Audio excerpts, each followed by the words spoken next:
Good evening, everybody. Thank you for joining us today for the City Council meeting for Horace, September 2nd, 2025. Please join me in saying the Pledge of Allegiance.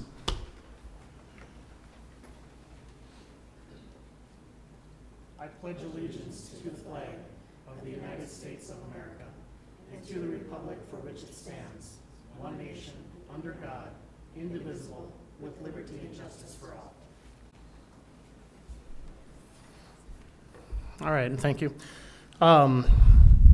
Tonight we do have all City Council members present. Sarah Veit will be joining us online. I do have Naomi Birkeland, Stephanie Landstrom, and Rachel Dwyer here in person, along with myself, the Mayor, Jeff Trudeau. So we do have quorum.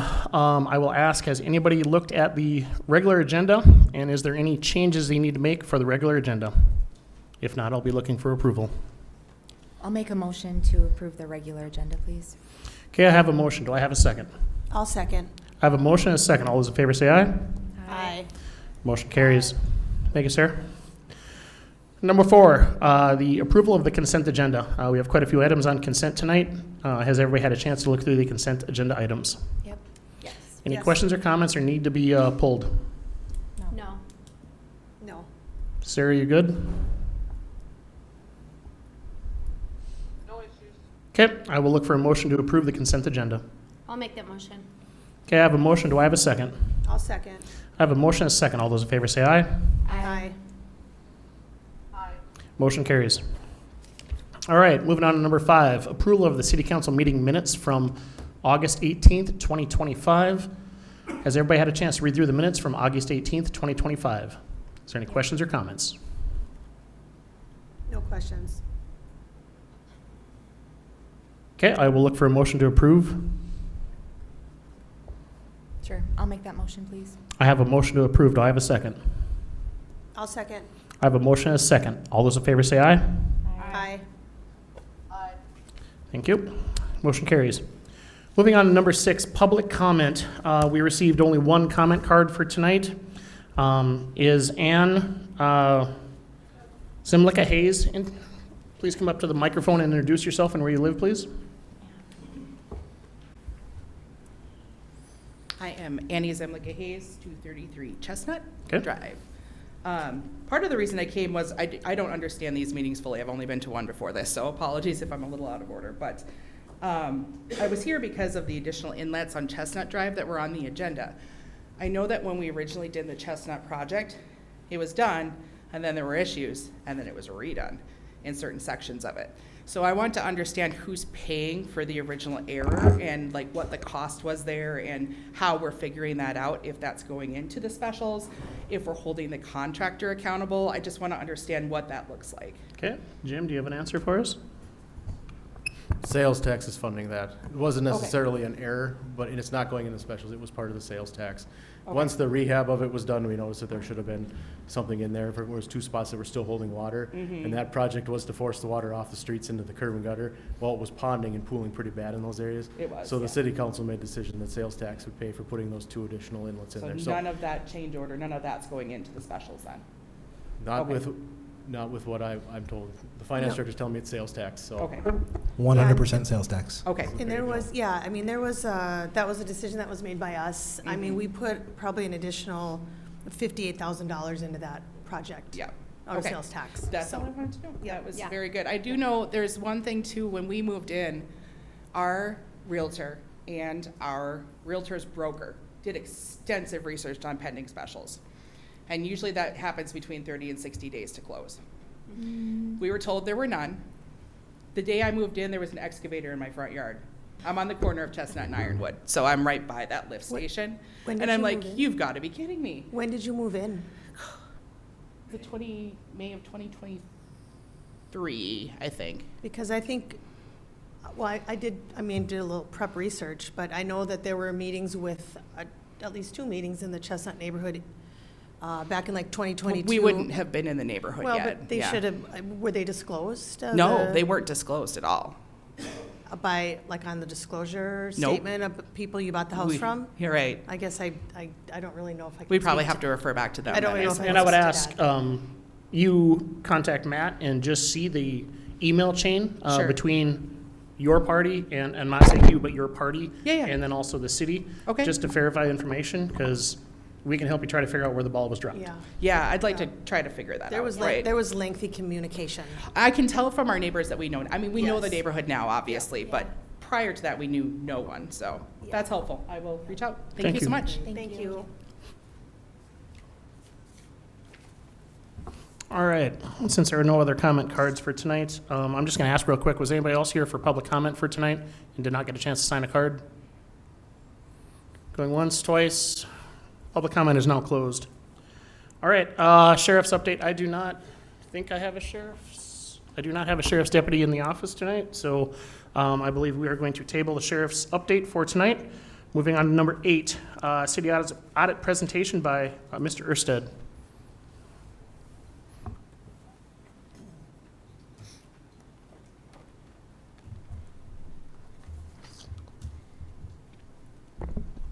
All right. Hello, my name is Mason Ersted. I'm with Eide Bailey.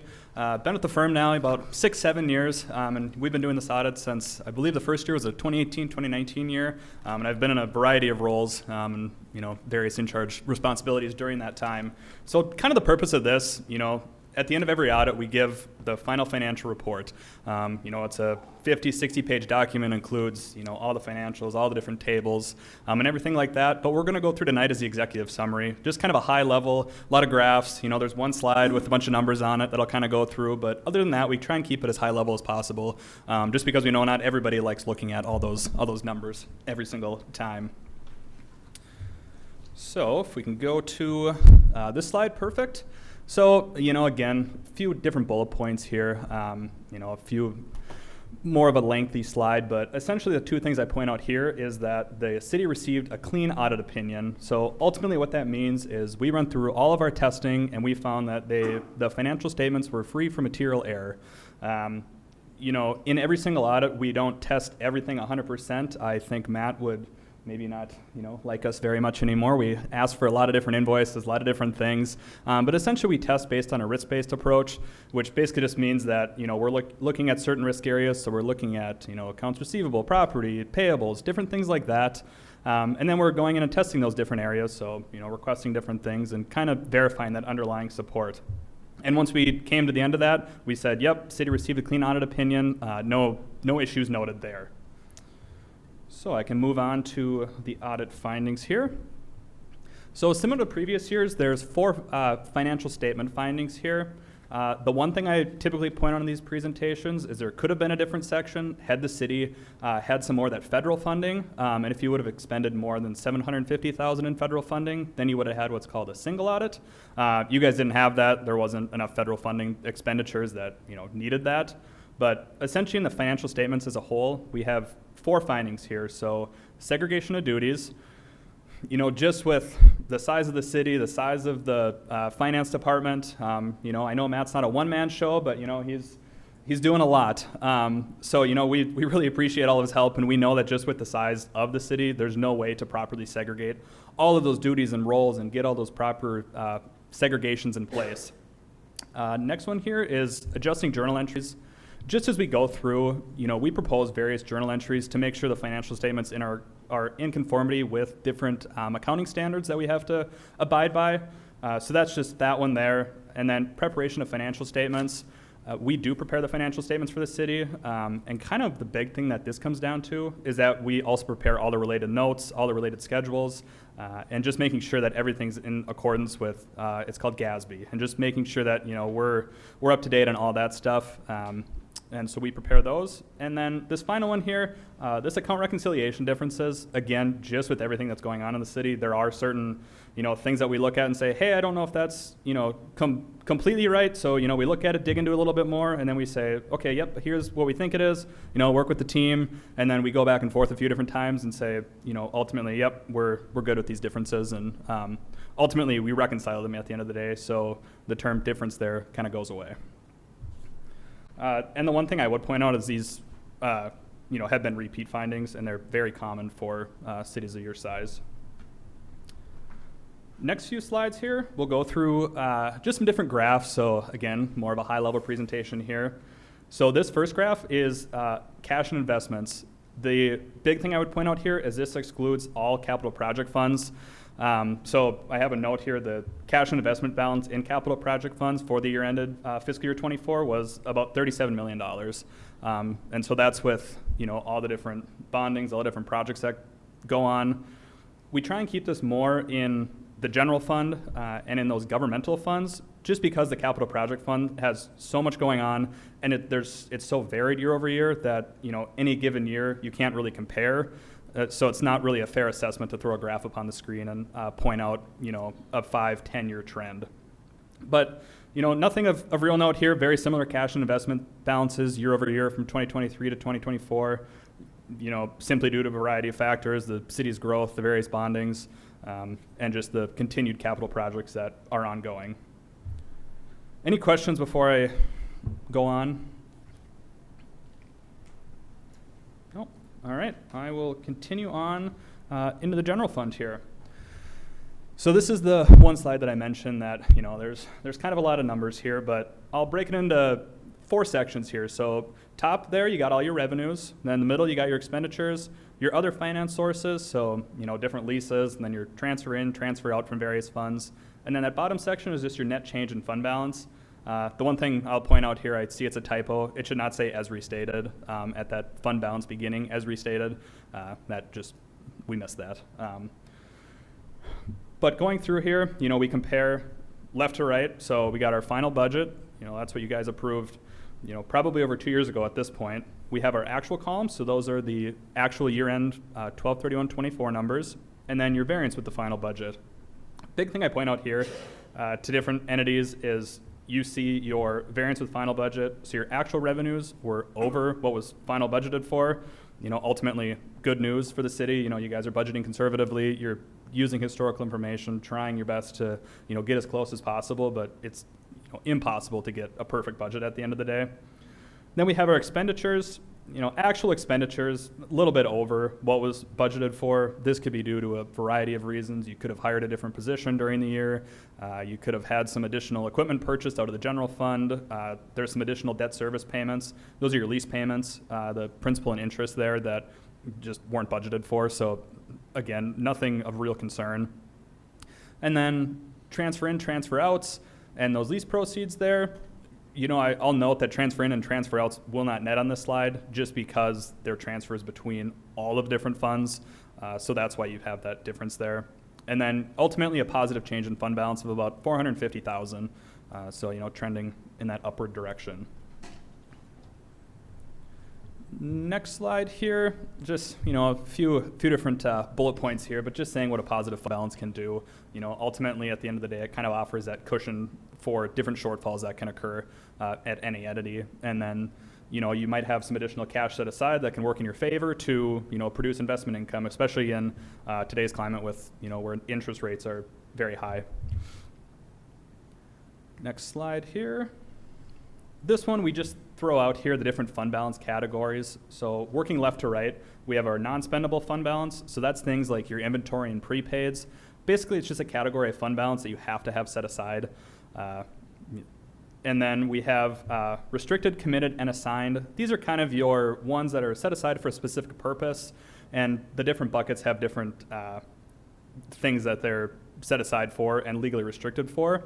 And then you have your unassigned fund balance, which is basically your reserves, kind of that, as it says, your rainy day fund. So moving on here, I'll show you the graph of the fund balances. Really the only thing I would point out on this slide, other than the, upward momentum, which is just with the growth and kind of what you would expect to see, is the change from 2023 to 2024 between that restricted and unassigned fund balance. That $725,507, that was from those park dedications that the city held on to and then ultimately passed down to the park district. So that's really all that number is representing. And then you see that upward trend in fund balance. This next slide here just talks about what the Government Finance Officers Association, or GFOA for short, says that an entity should set aside. It's not a hard and fast rule. It's just, hey, here's a guideline. We're not really sure what we should be setting aside. Use this as an example. The city could set aside 20, 30, 40, 50. It really doesn't matter. It's just kind of more of a guide there. So if we go to the next slide, we can see that more in a graph format. And again, this is kind of trending in that upward direction there, where we're showing the city's fund balance as a percentage of the general fund disbursements over the years. So, just kind of holding that healthy fund balance in reserve there as you see on that graph. Any questions about the general fund? Otherwise, I'll kind of jump into a couple other funds and go on from there. Awesome. These next few slides are going to go through more of that, the water, sewer, and garbage funds. So again, just some high-level graphs here showing, your operating revenues, which is in the blue there, your operating expenses in the yellow, and then your operating income, so your revenues less your expenses, kind of in that red maroonish line. This is the water fund. Ultimately, you're seeing operating expenses increase, operating revenues increase, and your, operating income was kind of in a deficit for the past couple of years, due to could be a variety of factors, different projects getting finished, and getting capitalized in those funds. And, just really you can dig into the numbers all day long and come up with a variety of different reasons, but, you're seeing that upward mobility, which is what you'd expect to see in a growing city. Similarly for the sewer fund, I won't spend too much time on this one. Again, just kind of, that upward trend, about $1 million in operating expenses, about $800,000 in operating revenues during the year, and then kind of that overall operating loss there. And one more for the garbage fund. Again, very, very similar. You see kind of your operating expenses go hand in hand, and then your operating income. Ultimately, they, offset each other. So you see just kind of that little bit of a positive change in fund balance. And then this last slide here just talks about the different proprietary funds. So this is your water, sewer, and garbage again, and just shows your total fund balance as, in a different format here. So really the big piece here, again, seeing that upward trend, upward mobility. Really a lot of this fund balance is from your net investment in capital assets. So as you're completing those water projects, your sewer projects, those are actually, getting capitalized. They're going into those various funds. So that's why you see that fund balance just increase year over year. And again, kind of going back to what I had said earlier, it's, why a lot of times we don't show a lot of those other graphs of, the capital projects is because it's up, it's down, it's completely different year over year. So that was just all I was going to point out there. With that, any questions for me? I have no questions. No? Okay, Awesome. Brenton, you're looking for a motion on this? What were you looking for? Just looking for an approval from council if you so wish. Okay. So first I'll ask if there's any questions for Mr. Ersted. I have no questions. Okay. Sarah, do you have any questions? No, sir, thank you. Okay. With that, I'll be looking for a motion to approve the audit as presented by Mr. Ersted. I'll make a motion to approve the city audit presentation as presented. Okay, I have a motion. Do I have a second? I'll second. I have a motion and a second. All those in favor say aye. Aye. Aye. Aye. All right, motion carries. Thank Awesome. you. Thank you, sir. so much. Yep, for and thank you, joining Brent us. and Matt, for all that you do for us. That's Very informative. very appreciated. All right, moving on to agenda item number 9, the chicken ordinance. This is for Lucas, and I'm not sure if Lucas is going to be presenting this or Brenton. Yep, I certainly can, Mr. Mayor. Okay, you have the mic close to you here, so go ahead and start, and I'll try to turn up the volume. Sounds good. So, good evening, Mr. Mayor, members of the council. At our last meeting a couple weeks ago, the city presented on its first reading of the chicken ordinance. There was a resident in attendance that had suggested changes to the ordinance to reflect different heights and measurements for chicken coops. My understanding is the city never received those suggested changes, so my recommendation is the council approve the second reading as presented at your last meeting, and then if any changes are needed in the future, we can certainly amend the ordinance to reflect those different measurements. Okay. I'll look, see if we have anybody that wants to comment on this. Come up to the mic, please, and go ahead and introduce yourself and where you live. There you go. I live on Park Drive East and 4th Street. So the biggest thing is the height requirement is the hardest thing. I should have followed up. I didn't. That's partially my fault. But if you look online, some of the pre-bought coupes, it's hard to try to meet that size requirement and everything else for square footage. Plus, if you want it 2 foot off the ground and everything else. So I think if you get like people like 7 feet, something like that, that'd be okay. You know, Okay. And what does the ordinance currently require? 6 foot. 6 foot. And I just don't know where they got that number from. Is that, Lucas, is that from our 6-foot high fence That's what I'm ordinance? That's my, That was your understanding as well? Okay. So that was the reason for the 6 foot is a 6-foot high fence to buffer. Like to hide it, because I don't know what the shed ordinance is, because it means some people have like really tall sheds, and I don't know if they just want to make it not as an eyesore or something, if that's the goal, because like, I don't know how tall a shed can be, per se. I don't know if we want to follow that. I mean, I imagine the idea is, for the 7 foot instead of 6 foot. It's just, that's what the ordinance had, and we were just waiting on suggested inches. Okay. I'm sorry, did he say it was fine to go with this? He said it was fine to go with Okay. 7. oh, yeah, so I mean, I That know would- you guys don't want to have people with massive coops. I know you want to try to find a balance so people don't try to sneak away 15 to 20 or Yeah. anything like that. I know that's probably the goal of it, but you know, it's just, because I'm building my own right now, and I'm just trying to do that requirement is just kind of hard, Yeah. so. We do want to make sure it's affordable for people too. If there are some kits you can purchase and a standard size is 7 feet, that doesn't seem like a big And the difference. biggest thing is, like I learned from like Tractor Supply, those ones that say they're up to 6 chickens and everything else will not meet your guys' requirements. It's good for like 4, but then it doesn't meet the height requirement and stuff. So like some of these pre-bought coops, people need to kind of be mindful of that. It might not meet those requirements, so they probably should be a little bit informed before they make that decision. Okay. So, I mean, that's just a square foot requirement, so. I have no issue changing it to the 7 feet. Okay. I mean, as long as, Lucas said it was, I have no issue with that either. Is that the only major change that would help people to? I mean, I would assume so. I mean, I guess it'd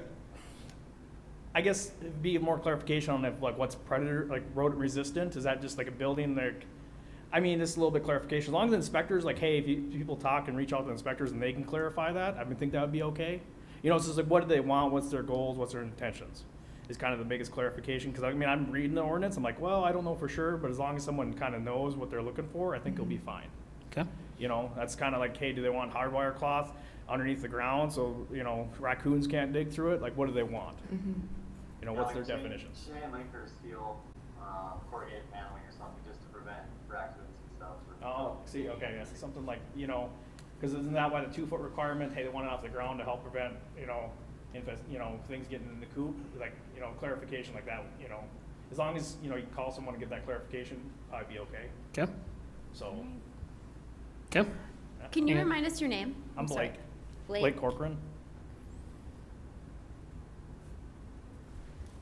I've just done a lot of I'm just learning as I go. I'm just trying to, you know, get more informed and educated, so. no, we really appreciate the Yeah, feedback. appreciate we the do feedback. appreciate it, yeah. So, yeah, that's all I really got, so I'm a happy Okay. camper now, so. Thank you. Thank you, Blake. All right, with that, I will look for a motion after the discussion as to how you want to update the second reading. Sure, I'll make a motion to accept the second reading of the chicken ordinance with the modification of increasing the height requirement from 6 to 7 feet. Okay, is that good enough, Lucas? Yes, that's great, thank you. Okay, and I have a motion. I'll look for a second.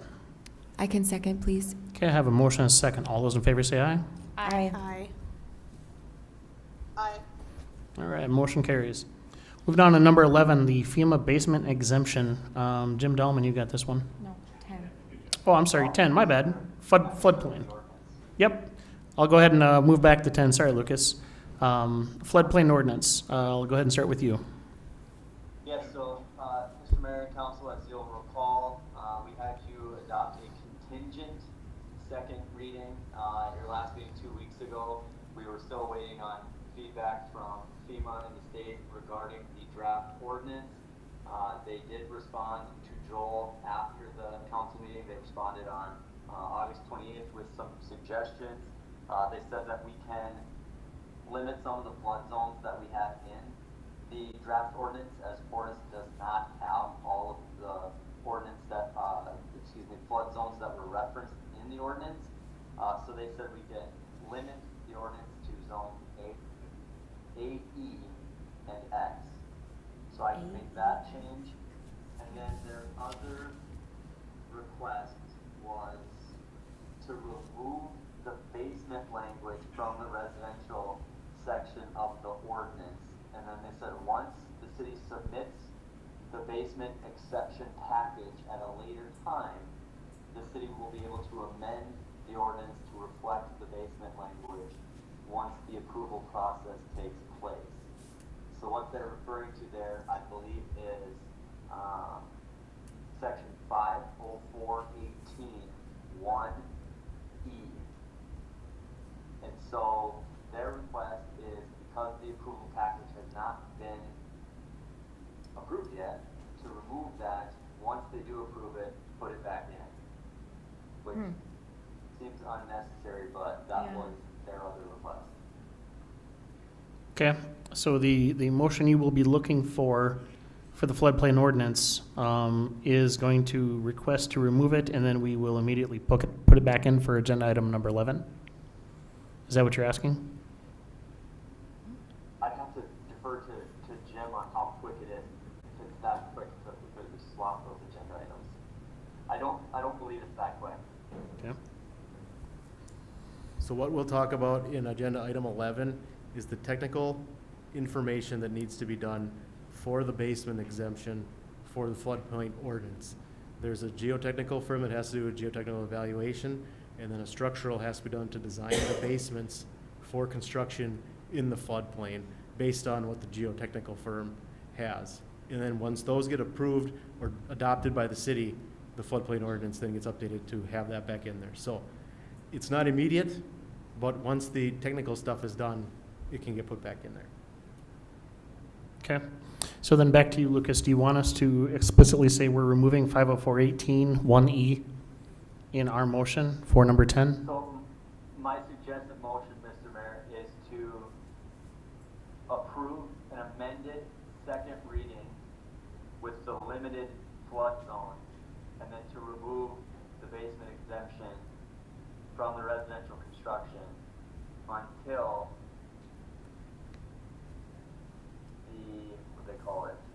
until the basement exception package is approved. And, I mean, just for the sake of clarification, I know we kind of talked about this last time too. These are requirements that we're really basically required to go through for FEMA. And was there a relationship again to when the diversion is operational? Can you speak to that again, Jim? No. Lucas, we asked this question to FEMA. The timing, I think they said, was just coincidental. Okay. Once the diversion is done and certified and all that, I think the basement, all this stuff goes away. Yep. But in the interim, the timing is up. They have to re-up the basement exemption. Okay, I just wanted to make sure people were clear on why we were doing what we're doing. We're not Yes. trying to be more restrictive, it's just, it's a process we need to go through. Okay. Okay, Sarah, do you have any questions?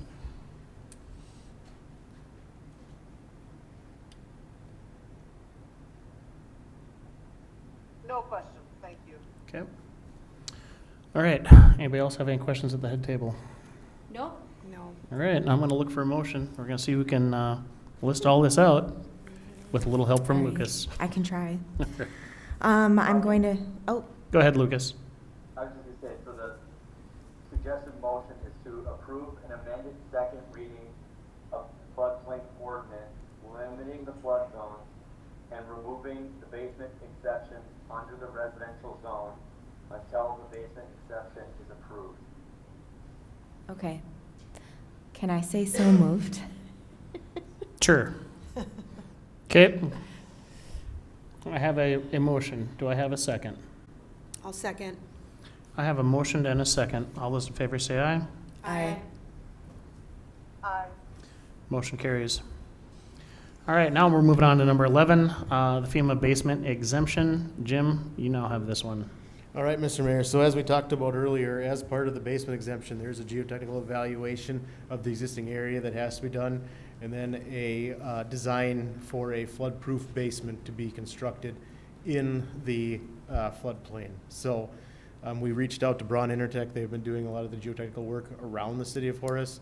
So we have a proposal from them for around a little over $8,000 for the valuation. And they don't do any type of structural analysis or anything like that, but we have a structural group. So we have a proposal included with that to perform the basement design standards for construction of basements in the floodplain. I believe it's a little over $17,000. So, like Councilmember Landstrom said earlier, this is a requirement to maintain that basement exemption. It's a little bit of work to get it and work to keep it, but from what I've been told, it's a minimum of $5,000 per basement to flood-proof a basement.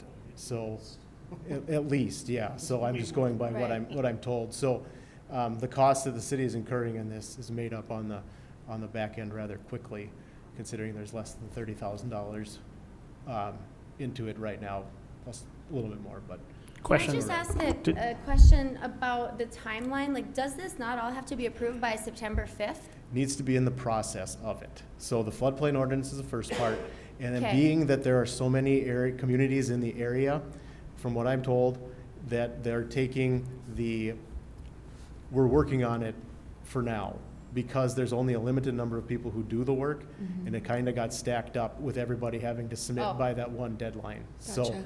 that's why, so yes, but also, A little bit of leeway. yes, a little bit of leeway in there too, so. Okay. And question on the proposal from Braun Intertech. We don't have to put that out for bid due to dollar amount? It's under the Correct.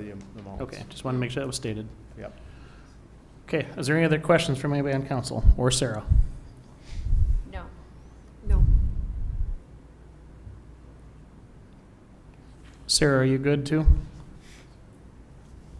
Yep, no question, thank you. Okay. Brooklyn? I'm good. Okay, I will look for a motion then. Do you want them separate, Jim, or I you think want you them do combined? I think you do them together. They're basically the same thing. Okay,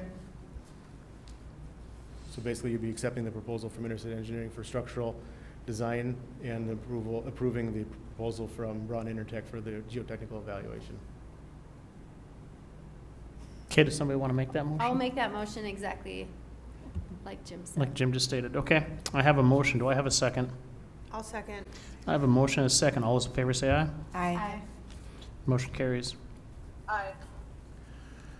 Number 12, the rezone clarification for 7510 66th Street South. Lucas, you have this one. Really quick. Mr. Mayor, this Do you want matter me to came do up sound? as a result of one of the Special Assessment Commission objection hearings. As you may recall, Mr. Mayor, members of the council, last year we had a matter for that bouncy house. That's up at 76. The address obviously it was provided on the agenda. So what happened is the way the assessments were done, the assessments were based on that property being commercial. However, the city's zoning map and the future land use map and the discussion of the council last year was that the property was to remain suburban residential. So the property owner's request to the commission, which was outside their jurisdiction, was if the property can be rezoned to commercial, the proposed assessment was acceptable. If the council is unwilling or doesn't desire to change the zoning designation to commercial, he just asks that the property be assessed based on suburban residential. Again, that type of request is outside the scope of the Special Assessment Commission. They have not finalized the assessment list yet, so we wanted to present that information to the council tonight. Essentially just saying, council, would you entertain rezoning that property to commercial, or is the desire to keep it suburban residential? That is it. Okay, discussion. I mean, I have some reservation with changing it to commercial myself. I mean, we don't have any residents in that area currently that are sitting here that could voice an opinion. Right. it wasn't in our packet, so it wasn't No. something that we could have possibly thought about or dug into.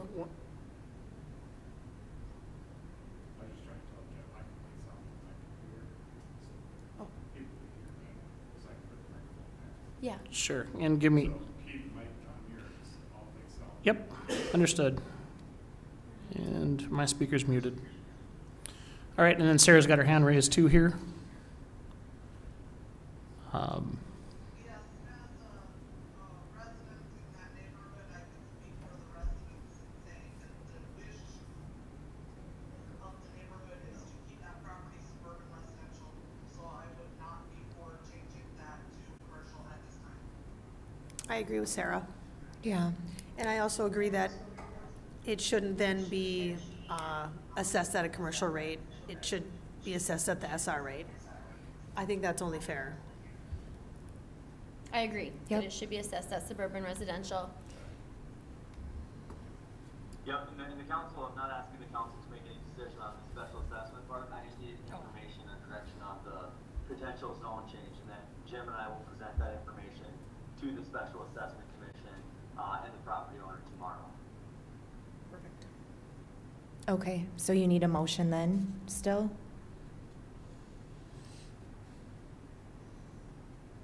Lucas, were you looking for a motion? The motion would be as simple as just I don't think you need a motion, you're not changing anything.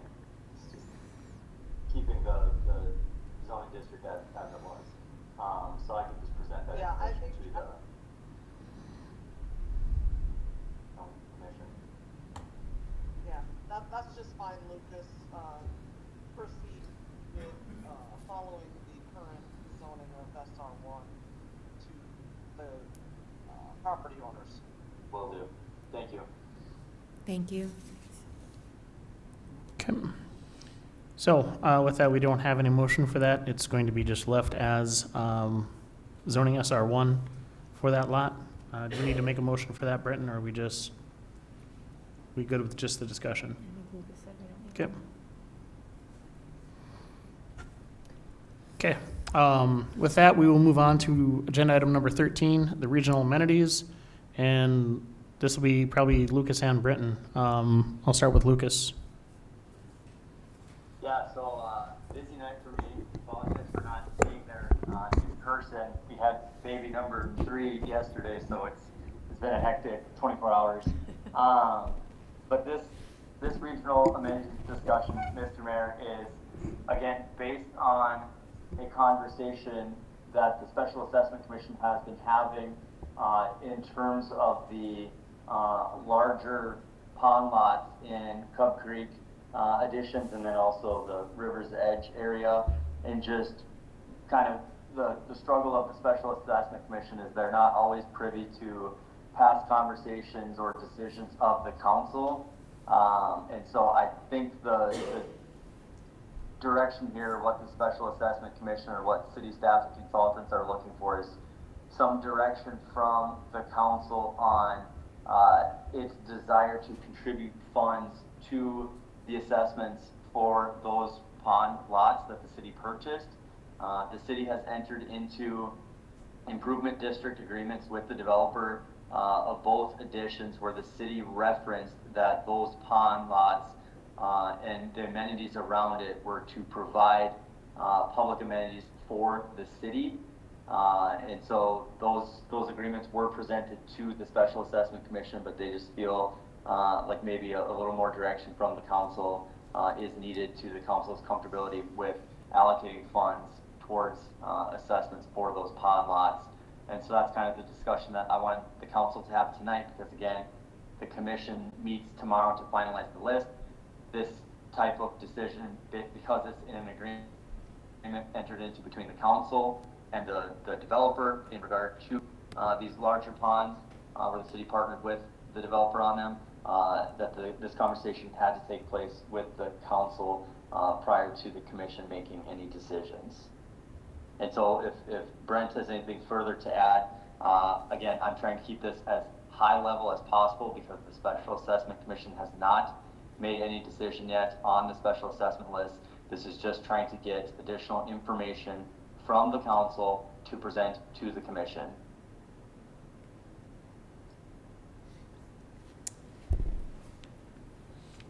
Okay. Discussion. I mean, I think if we definitely had it in the ID agreement, I think that it's appropriate to do that.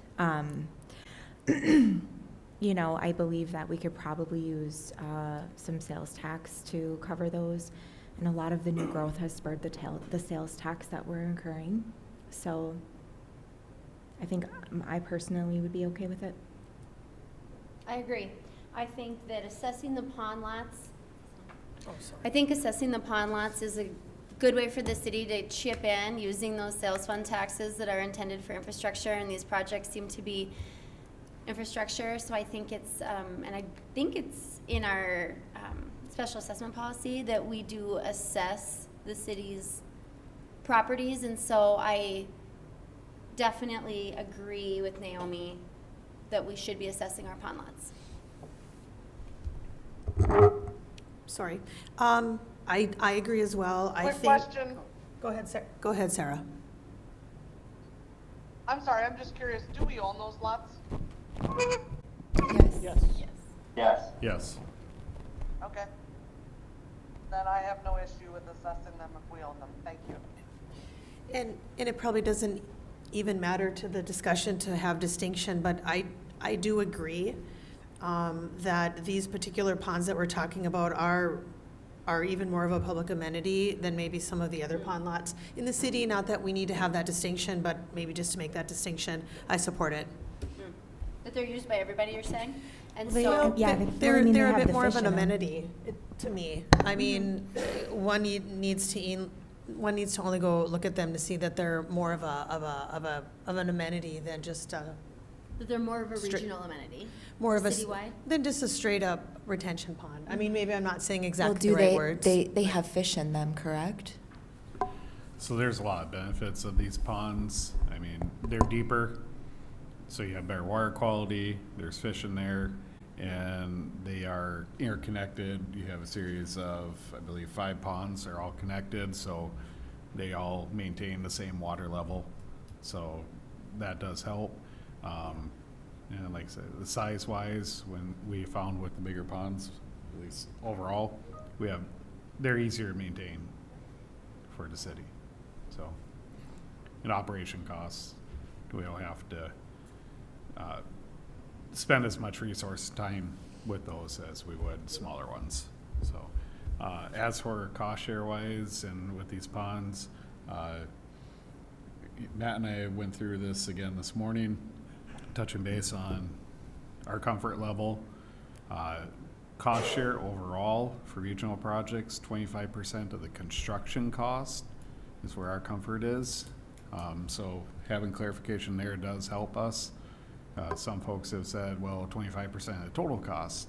Well, we've been going off of construction cost. And then having the assessment on the pond lots, can we make it work? We believe we could. So it gives us a lot of flexibility with assessments on pond lots too. So that is a cost that we have been paying through sales tax. Depending on the infrastructure improvement and different things, there is some flexibility, but with it being on a pond lot, every year we have flexibility of, do we pay for our sales tax or a different fund that may work? So typically our approach though has been to pay for it with sales tax dollars, so. Could you also add, Brenton, when utilizing a 25% contribution is also making some use of the prairie dog funding that we've recently become eligible for? Yeah, so correct? we use like 25% contribution could be either through like prairie dog, Yeah. sales tax, or depending on the project type, it could be, well, it could be a general fund, it might be one of the utilities, depending on the type of project. So there's a variety of different ways the city can contribute. Overall, at the end of the day, it's the city trying to knock down that cost and make it more affordable for I mean, I people. think it's important for the residents to know that we are utilizing the funds that we get from the state to contribute to these regional projects. So, yeah, I definitely think we need to continue doing that.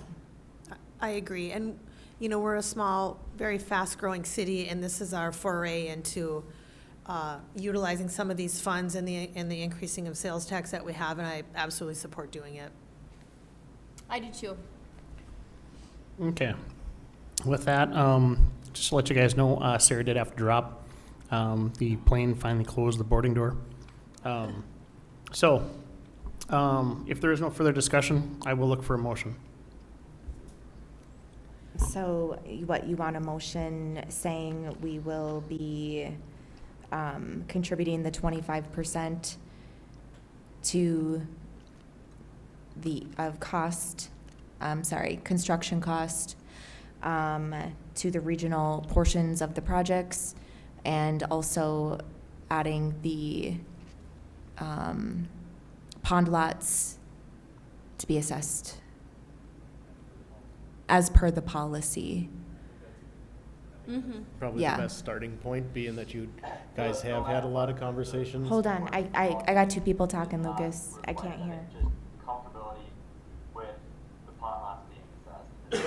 Again, Oh, okay, commission okay. has that discretion. Sure. So what you're saying is leave the discretion to the special assessment committee on the pond lots being assessed?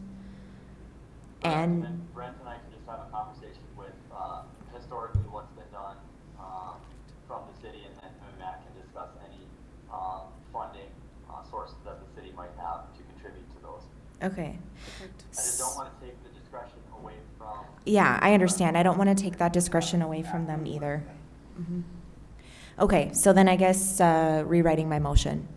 My motion is going to be to give the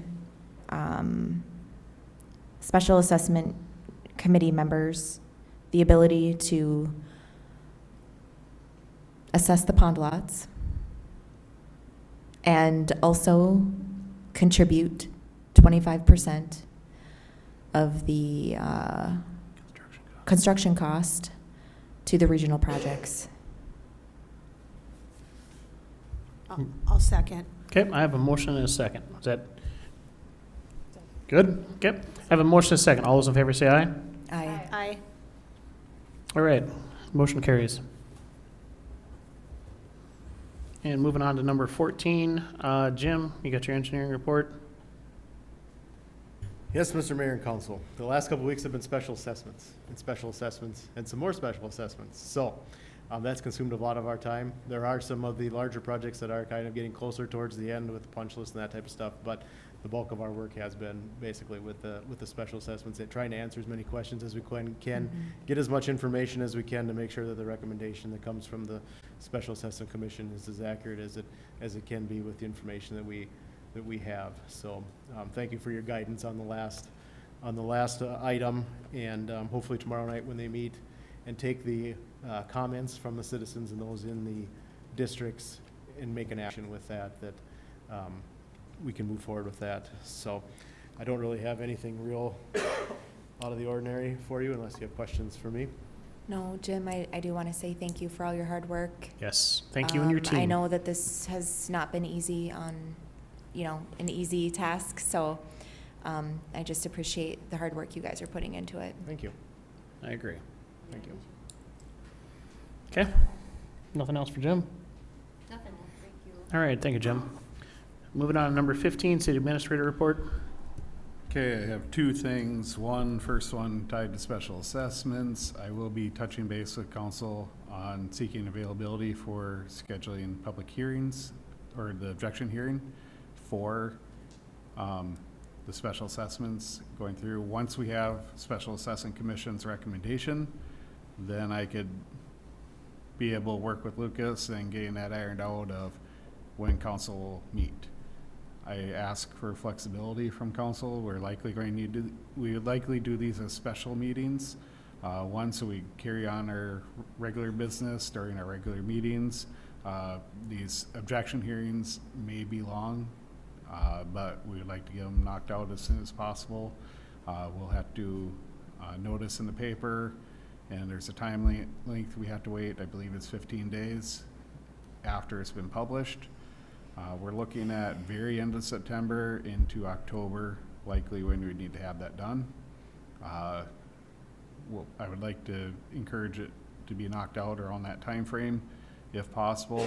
That way it gives us a little bit of flexibility of council if you need to come back and revisit the list a little bit. You could do the objection hearings and then come back, just like the Special Assessment Commission is doing right now, if you see fit. If you feel that you're able to take action on an item right after the objection hearing, you're able to do that too. It'll be up to you guys, your preference. So anyways, long story short, I will be seeking out what your availability is towards late September, early October, so we can get these done. I mean, I'm willing to work with Yep. anybody's schedules. I would prefer that we're all present. Yep. I agree. Okay, anything else, Okay. Brandon? The other item I had, I apologize, you know, this is a regular item, but to bring it up during the administrator update, is Heritage Homes has asked if they could have access to get a pre-sold home into Sunset Valley at 6633 Scenic Circle. The development, Dakota Underground, is still not done with the overall infrastructure improvements. But I'm sorry, claim what that was it'll the be request? to be able to get a building permit issued to them so they could get a pre-sold home into the development early. What does pre-sold home mean? Basically, they have it already sold, buyer done. It's just getting it built now. So What's the address of that? 6633 Scenic Circle. I've expressed concern to them that the development hasn't been accepted yet. Council has allowed model homes and some spec homes to be built with no certificate of occupancy being able to be issued. We'd issue a temporary CO, not a CO. They claim that Dakota Underground should be done with their work by mid-September, and then ready for city inspection. My response has been, hey, get it done. Just get the development done, and then we could deal with permit.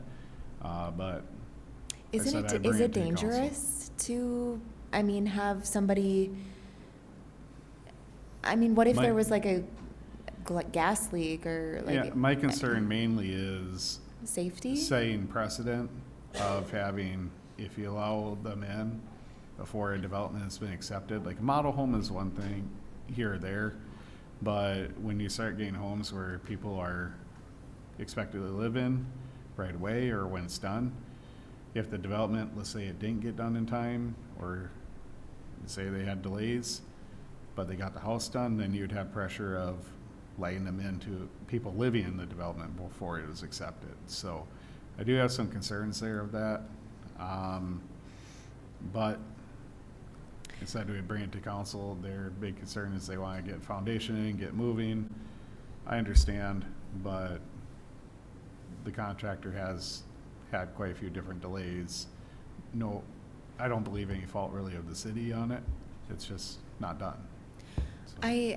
I do recall when they had asked for some model homes that they had, I mean, I believe one of the representatives was here and said that they were not looking to have the permitted homes, and they were not seeking the CO for any of the homes. Yep, you're correct. They were wanting to get So now model they homes and changed, but then specs. they changed their mind? Now the contractor is still working on the project, and the overall infrastructure for the development.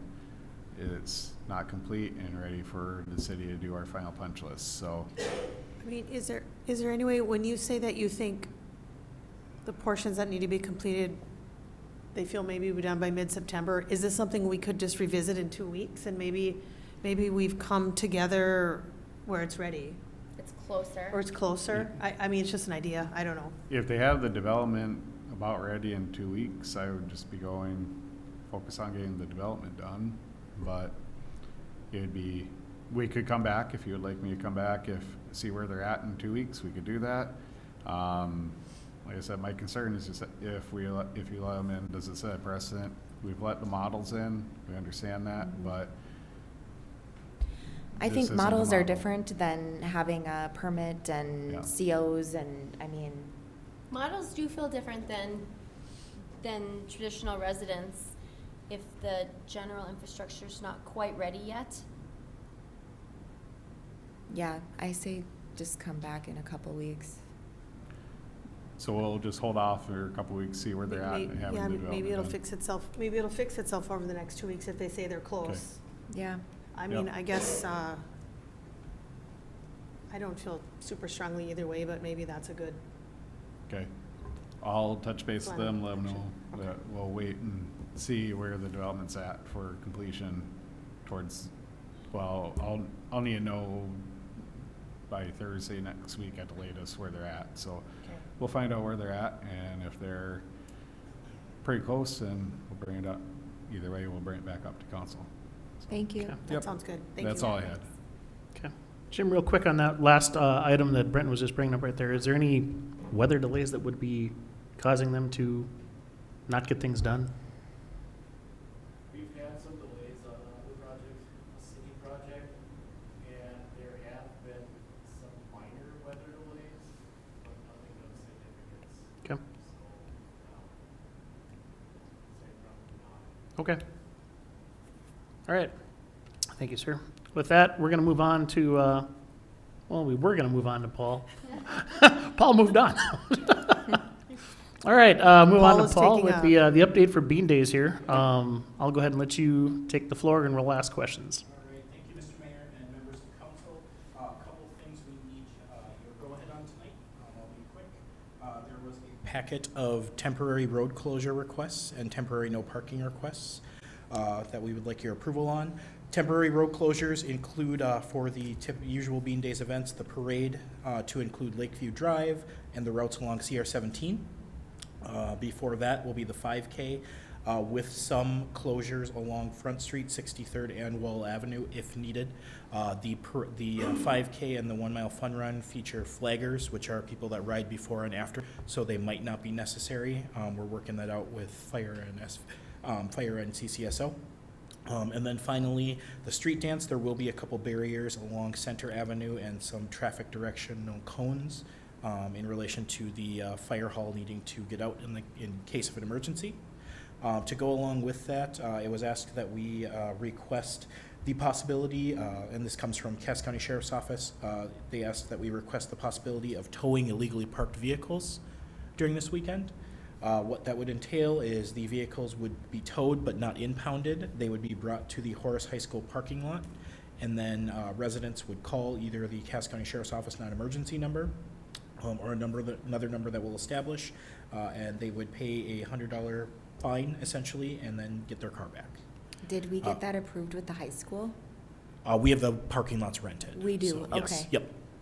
Yep. So- So it's kind of up to you guys if you want to pursue towing vehicles illegally. That are illegally parked. We did have some issues. Concentrations would be Meadow Lark Park area, Wall Avenue during the street dance, parade. People get pretty creative with the parking there as well. So it's kind of up to you if you'd like us to pursue towing illegally parked vehicles.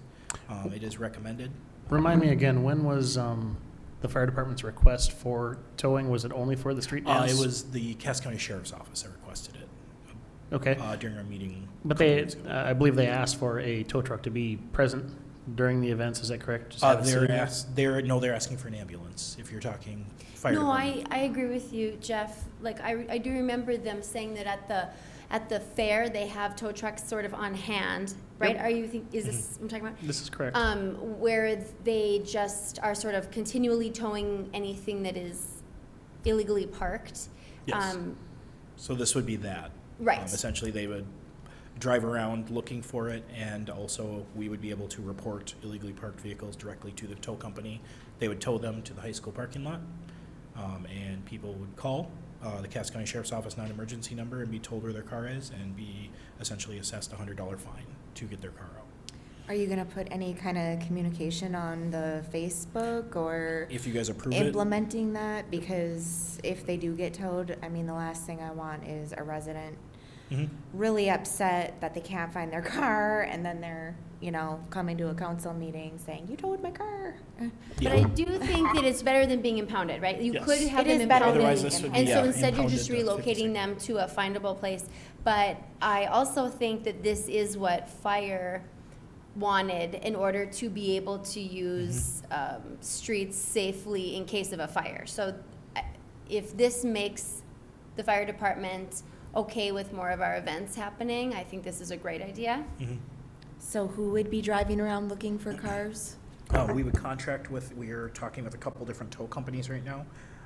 They would essentially drive around whenever we want them to. I'm thinking starting at noon on Saturday, and tow illegally parked vehicles.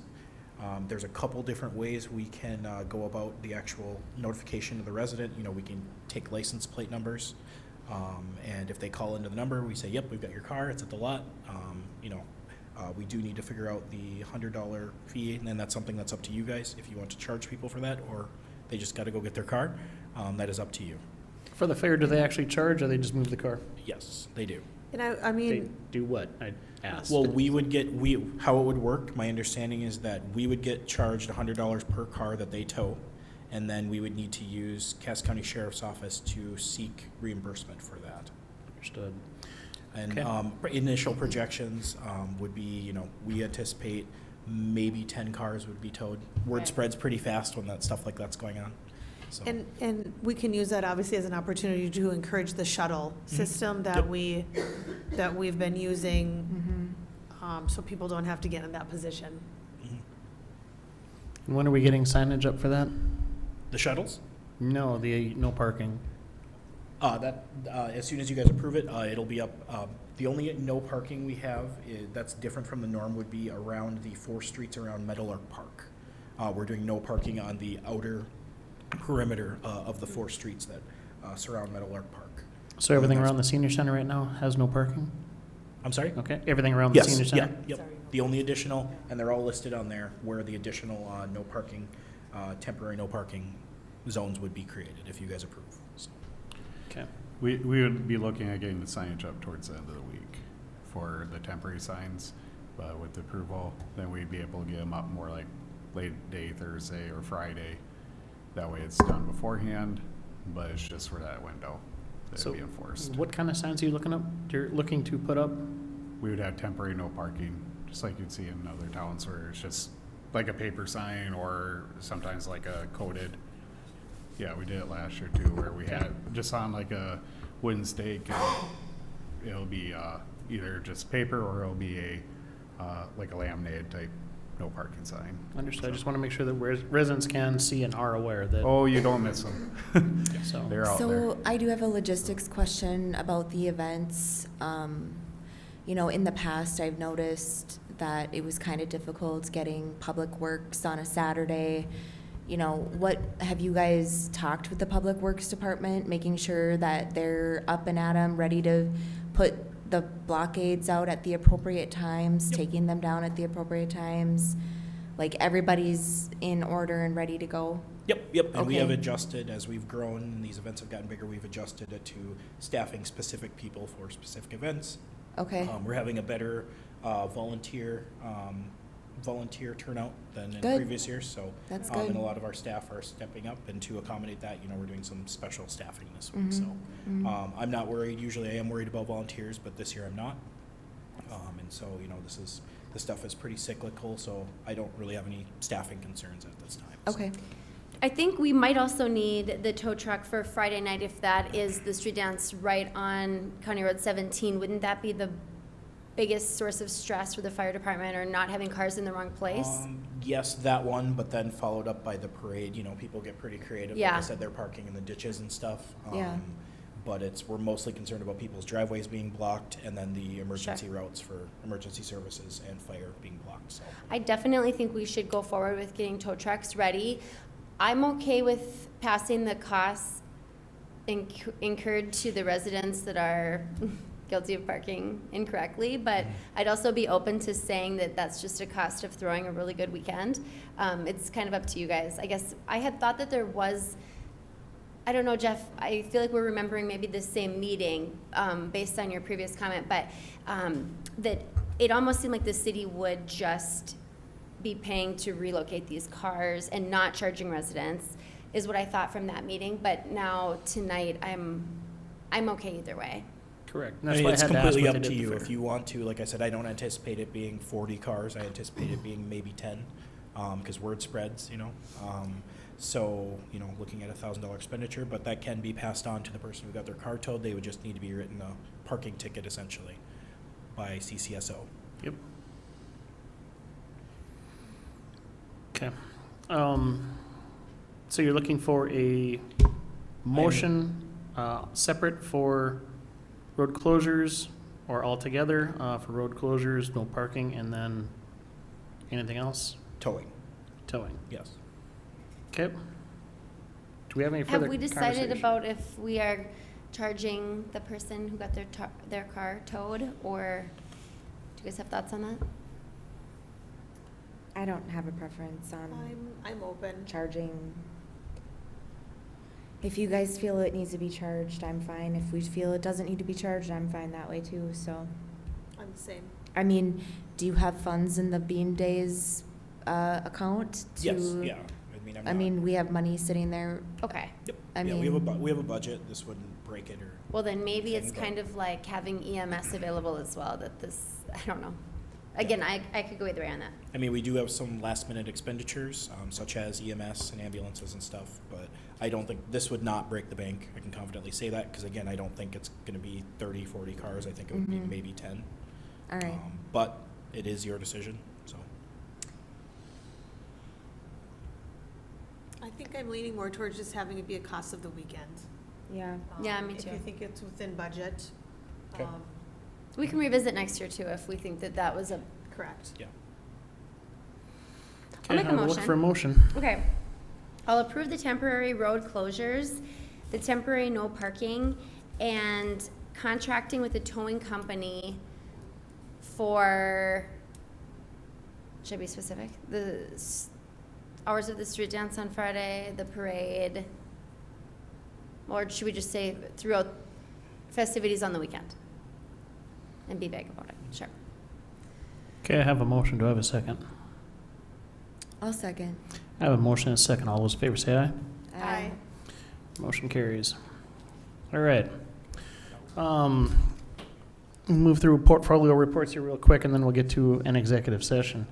I do not have a whole lot. I know I was out of town all of last week.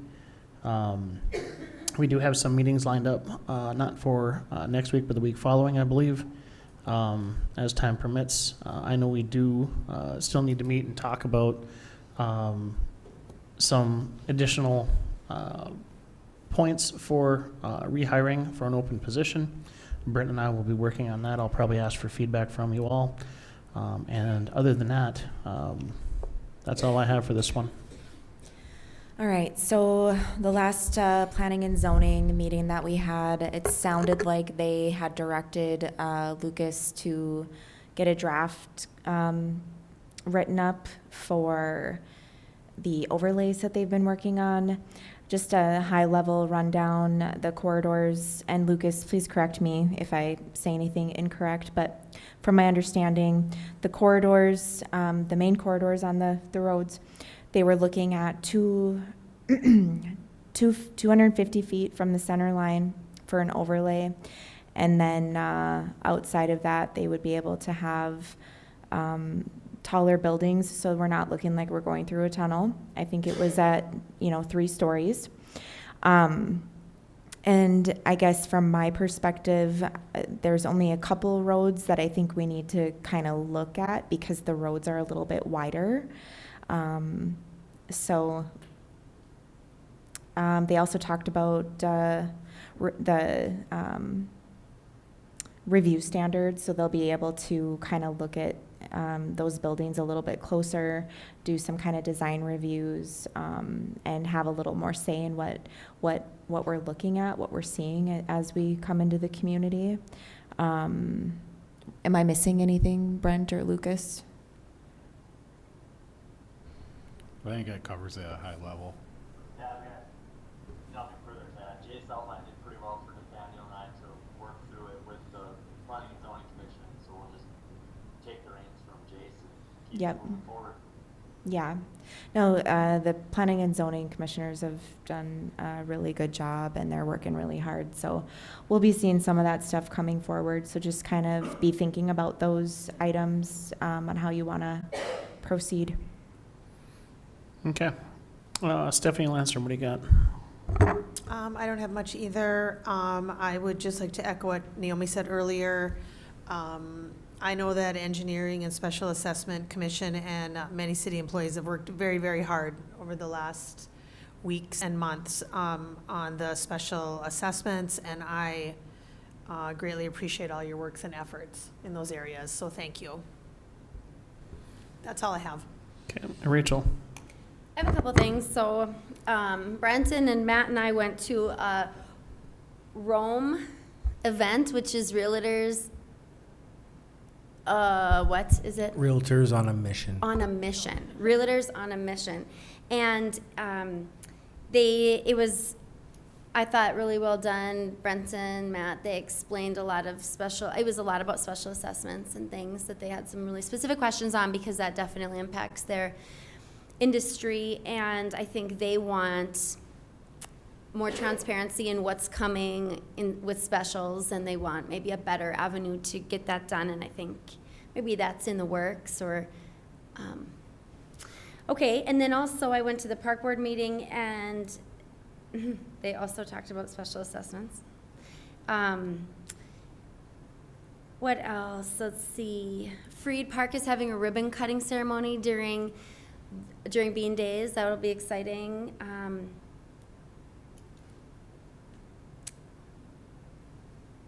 Okay, Independence Park. Let's see. Okay. Also, I was going to ask you guys what your general response is when I feel like there's a lot of misinformation out there with people sending in letters about specials right now to us, or even on social media saying, get your letters out, here's what I'm writing. And so I don't know, I don't think that they know that there's a window where these letters count, and anything outside the window doesn't. And so, like, I guess my question is, just so I can give out better information. Yeah, so I can take that one, Councilmember Dwyer. During the special assessment objection hearings last week, that information was stressed various times during the meetings both nights, or the hearings both nights. And the important thing to remember for anyone desiring to file a written appeal is that the first thing that has to happen is the Special Assessment Commission still needs to act on the special assessment list. They have not done that yet. And so last week's hearing with the Special Assessment Commission was to provide objections to the proposed list. And then the Special Assessment Commission can make any changes that they deem appropriate after hearing those objections. The Special Assessment Commission then approves or confirms the list.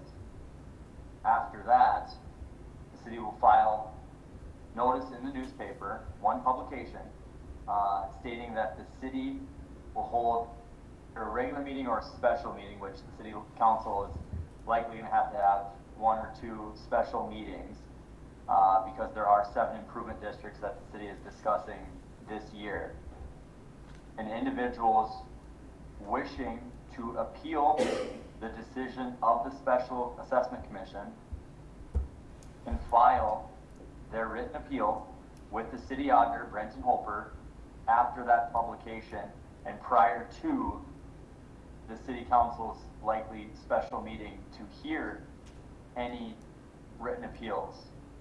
And those written appeals are supposed to state why the property owner is objecting to the decision of the Special Assessment Commission. So what I tried to stress at last week's meeting is anything that has been filed prior to the Special Assessment Commission making a decision shouldn't be considered because the Special Assessment Commission hasn't decided yet. So you're preemptively appealing a decision that hasn't even been made yet. Right. And so that's why the timing of it is important. Getting the appeal in writing is important. Submitting the appeal to the city auditor, not to the council, is important. And doing it before the city council meets is important. Okay, one quick question to clarify too. How will the Special Assessment Commission disseminate any new information? How will they let people know if they have edited the proposed initial numbers that they saw? So again, the publication will get done in the newspaper after the commission makes a decision. And what that publication does, it says that the city, or the Special Assessment Commission has confirmed the list, and that note will be put on the city's website. Okay, And then I believe the amended lists are also put on the city's website. okay, Yeah, I But just. another letter is not sent out to property owners. Right. So I clarified that last week as well. There will not be an additional letter sent to property owners informing them that the city council will hold a special meeting to discuss these lists.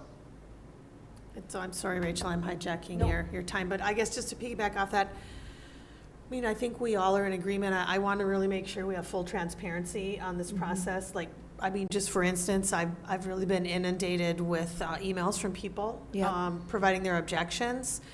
I just really want to make sure that everybody understands, you know, and I know that the SAC Commission made a lot of comments at the meetings, and Lucas, what you just said, but I wonder how best can we go forward to make sure that everyone feels that they had the opportunity, because I've been flooded with emails. I don't know if those individuals think that that is a proper objection now to what has happened. They're not fully paying attention. Yeah. So I don't know what other people think we should do. It's very stressful, because then they're gonna say that they sent it in, but, you know, I know that we have Facebook, not everybody's on Facebook, but I feel like we might need to outline that process and be very clear and transparent with that. And I agree. I mean, even with the last post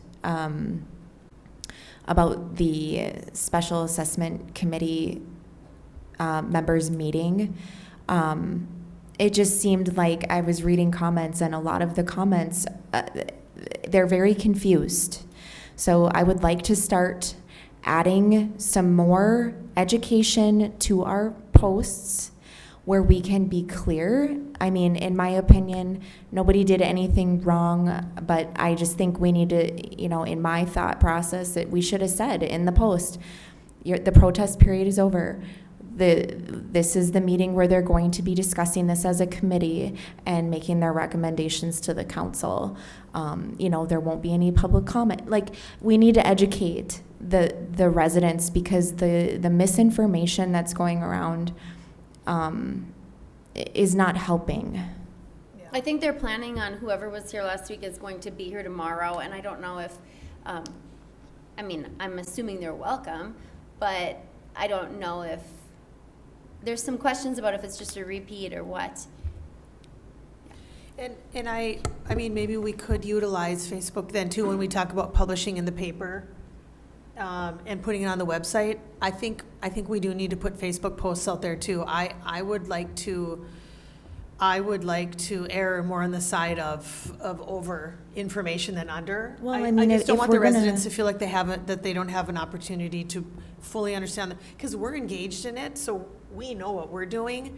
It's a new process for residents, and I really just want to be clear. I mean, I feel like if we're gonna put the information on a Facebook post in the first place, we really need to be clear on what is happening. So Yeah. I just want to touch base really quick is, any objections we receive for anybody right now, if they send them just to council, right now, like Lou said, they're not valid. We can't accept them. If they don't send them to me or specials@cityhorse.com, those are where I could take them. Otherwise, people could drop them off if they have a printout, handwritten one, or whatever they want to do. I've seen all different ways. They could bring it.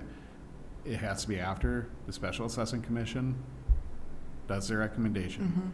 As for being able to have something on our website of saying, hey, this is what the Special Assessment Commission, what they're recommending, I don't see an issue doing that.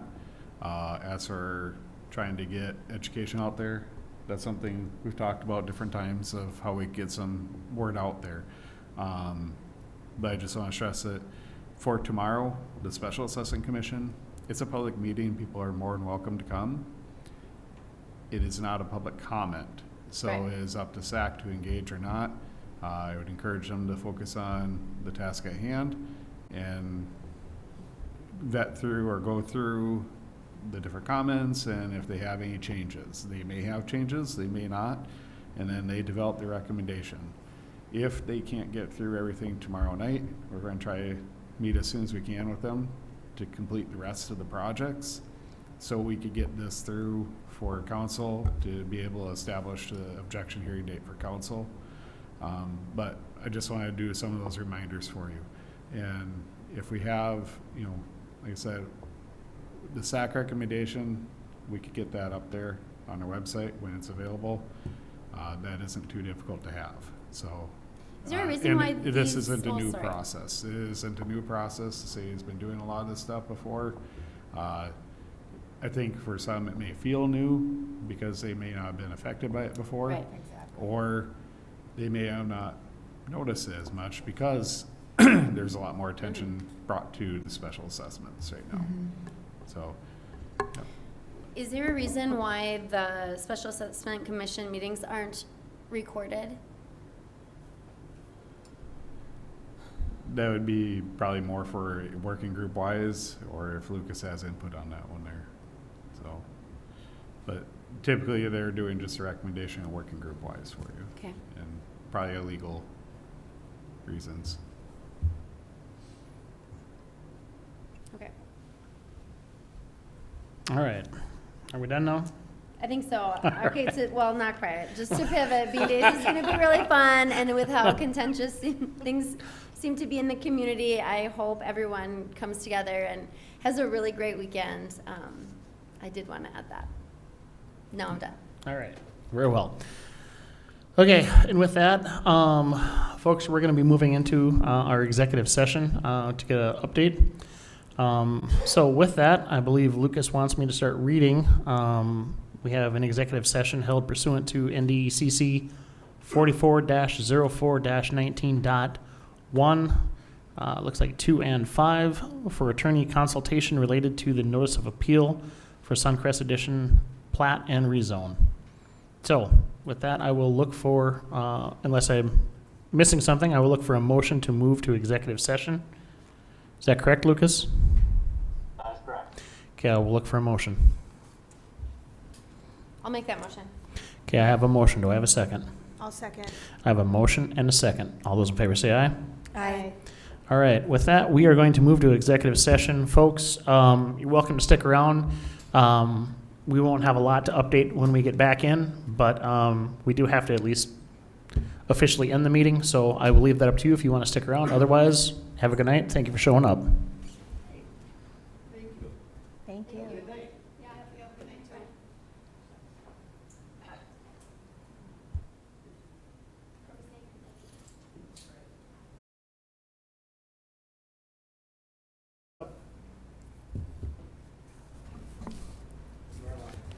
All right, and the Horace City Council is coming back from its executive session.